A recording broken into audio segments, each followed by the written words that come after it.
Po široké zpevněné cestě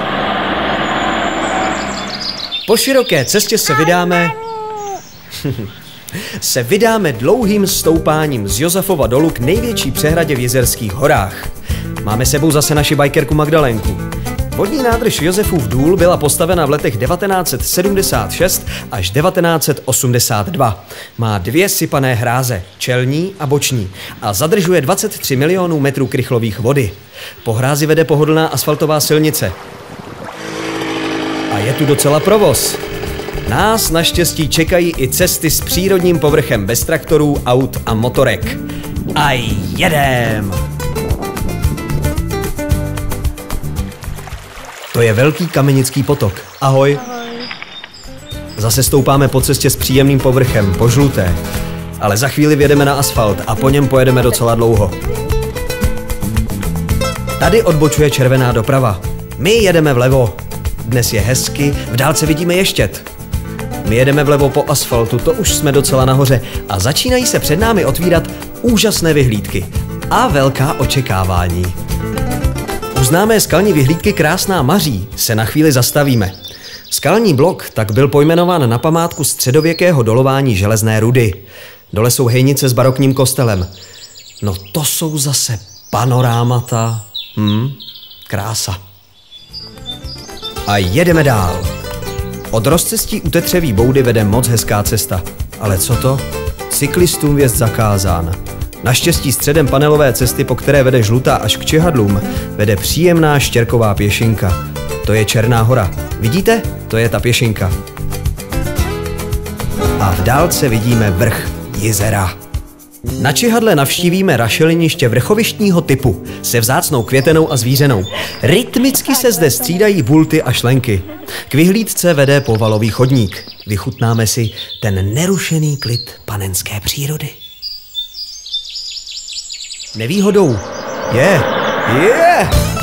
Nevýhodou asfaltových cest je, že po nich jezdí auta s povolením i bez. Turisté a cyklisté by tu jistě uvítali cesty s přírodnějším povrchem. A už jsme na rozcestí na Knejpě. Knajpa tu je, ale má zavřeno. No tohle by byla příjemná cesta, ale co se dá dělat? A na cyklotrase auto. Doufám, že máš povolení. Restaurace na Smědavě má dnes taky zavřeno. My se tu ale chvíli zdržíme, protože je tu luxusní pískoviště a krásná klouzačka. Tak. A jedem. A taky jiná houpačka, než zná Magdalénka. Tahle krásně píská.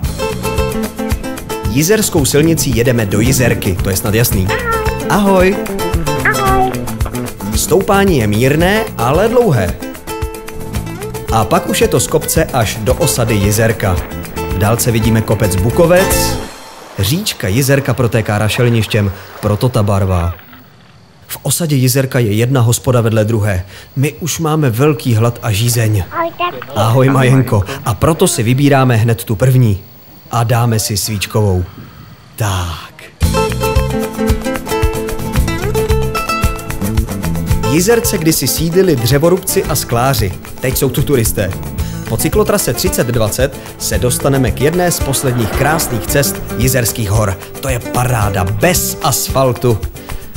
Vlašský hřeben s mohutnými žulovými bloky rozhodně stojí za návštěvu.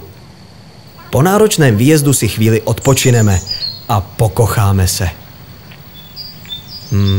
Kameny.